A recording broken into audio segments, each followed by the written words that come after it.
ಪರಿಷತ್ ಚುನಾವಣೆ ಅಡ್ಡ ಮತದಾನದ ವಿಚಾರವಾಗಿ ಚರ್ಚೆ ನಡೆಸೋದಕ್ಕೆ ಇಂದು ಆರ್ ಅಶೋಕ್ ಮತ್ತು ವಿಜಯೇಂದ್ರ ಇಬ್ಬರು ಕೂಡ ದೆಹಲಿ ಪ್ರವಾಸವನ್ನ ಬೆಳೆಸಲಿದ್ದಾರೆ.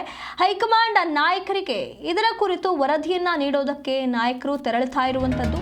ಅಡ್ಡ ಮತದಾನ ಮಾಡಿದ ಶಾಸಕರ ಬಗ್ಗೆ ಮಾಹಿತಿ ನೀಡುವಂತಹ ಸಾಧ್ಯತೆ ಇದೆ. ಹಾಗೆ ಧರ್ಮಸ್ಥಳದಲ್ಲಿ ಶಾಸಕಾಂಗ ಸಭೆಯನ್ನ ನಡೆಸೋದಕ್ಕೆ ಬಿಜೆಪಿ ನಿರ್ಧಾರ ಮಾಡಿರುವಂತದ್ದು. ಹಾಗಾಗಿ ಇದರ ಬಗ್ಗೆಯೂ ಕೂಡ ವರಿಷ್ಠರಿಗೆ ಮಾಹಿತಿ ನೀಡಲಾಗುತ್ತೆ.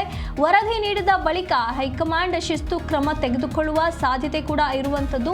ಹಾಗಾಗಿ ವಿಜಯೇಂದ್ರ ಮತ್ತು ಬೇನೂರ್ ಆರ್ ಅಶೋಕ್ ಇಬ್ಬರು ಕೂಡ ದೆಹಲಿ ಪ್ರವಾಸವನ್ನ ಬೆಳೆಸ್ತಾ ಇರುವಂತದ್ದು. ಯಾರು ಯಾಕಾಗಿ ಅಡ್ಡ ಮತದಾನ ಮಾಡಿರಬಹುದು ಎಂದು ವಿವರಣೆ ನೀಡುವಂತಹ ಸಾಧ್ಯತೆ ಇದೆ.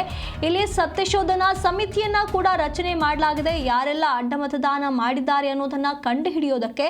ಹಾಗಾಗಿ ಇದೆಲ್ಲದರ ಬಗ್ಗೆ ಮಾಹಿತಿಯನ್ನ ನೀಡೋದಕ್ಕೆ ವರಿಷ್ಠರನ್ನ ಭೇಟಿಯಾಗಲಿದ್ದಾರೆ.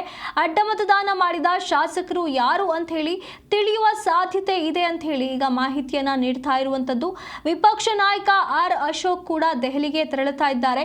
ಇಬ್ಬರು ಹೈಕಮಾಂಡ್ಗೆ ವರದಿಯನ್ನ ನೀಡಲಿದ್ದಾರೆ. ಬಿಜೆಪಿ ವಲಯದಲ್ಲಿ ಈಗ ಸದ್ಯದಲ್ಲಿ ದೊಡ್ಡ ತಲೆನೋವಾಗಿರುವಂತ ಈ ಒಂದು ಅಡ್ಡ ಮತದಾನದ ವಿಚಾರ ಏನಿದೆ, ಈ ವಿಚಾರವನ್ನ ಈಗ ವರಿಷ್ಠರ ಜೊತೆಗೆ ಚರ್ಚೆ ಮಾಡಬೇಕು.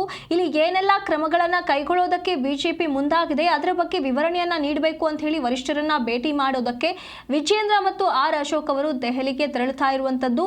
ಇಲ್ಲಿ ಮುಂದೆ ಇನ್ನು ಧರ್ಮಸ್ಥಳದಲ್ಲಿ ಒಂದು ಶಾಸಕಾಂಗ ಸಭೆಯನ್ನ ನಡೆಸೋದಕ್ಕೆ ಕೂಡ ಸಜ್ಜಾಗಿರುವಂತದ್ದು. ಅದರ ಬಗ್ಗೆಯೂ ಕೂಡ ಮಾಹಿತಿಯನ್ನ ನೀಡಲಾಗುತ್ತೆ.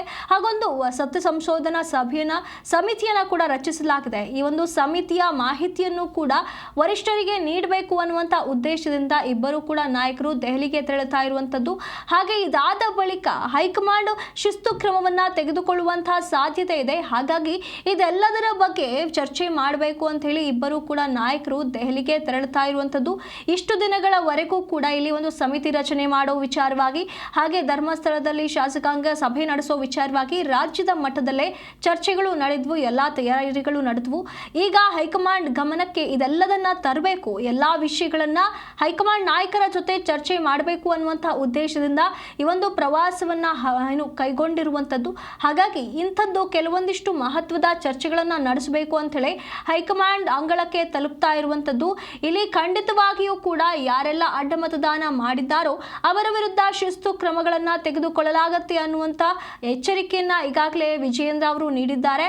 ಹಾಗಾಗಿ ಹೈಕಮಾಂಡ್ ಗಮನಕ್ಕೆ ತಂದು ಹೈಕಮಾಂಡ್ ಯಾವ ರೀತಿಯಾಗಿ ಶಿಸ್ತು ಕ್ರಮವನ್ನ ತೆಗೆದುಕೊಳ್ಳುತ್ತೋ ಅನ್ನುವಂತ ಮಾಹಿತಿಯನ್ನ ಪಡೆದುಕೊಳ್ಳೋದಕ್ಕೆ ಇಬ್ಬರು ನಾಯಕರು ಇಂದು ದೆಹಲಿ ಪ್ರವಾಸವನ್ನ ಬೆಳೆಸ್ತಾ ಇರುವಂತದ್ದು. ಈ ಒಂದು ಅಡ್ಡ ಮತದಾನದ ವಿಚಾರವಾಗಿ ಈಗ ಬಿಜೆಪಿ ಮತ್ತು ಜೆಡಿಎಸ್ ನಡುವೆ ವೈಮನಸ್ಸು ಶುರುವಾಗಿದೆ. ಜೆಡಿಎಸ್ ಅಭ್ಯರ್ಥಿಗೆ ಅಂದ್ರೆ ಮೈತ್ರಿ ಅಭ್ಯರ್ಥಿಗೆ ಮತ ಹಾಕಬೇಕು ಅಂತ ಹೇಳಿ ಬಿಜೆಪಿ ಶಾಸಕರಿಗೆ ಈಗಾಗಲೇ ಸೂಚನೆಯನ್ನ ನೀಡಲಾಗಿತ್ತು. ಆದರೆ ಆ ಮಾತನ್ನ ಮೀರಿ ತೆಗೆದುಕೊಂಡಿರುವಂತಹ ನಿರ್ಧಾರಕ್ಕೆ ಯಾವ ರೀತಿಯಾಗಿ ಕ್ರಮ ತೆಗೆದುಕೊಳ್ಳಬೇಕು ಅನ್ನುವಂತ ಚರ್ಚೆಗಳನ್ನ ನಡೆಸಲಾಗುತ್ತೆ.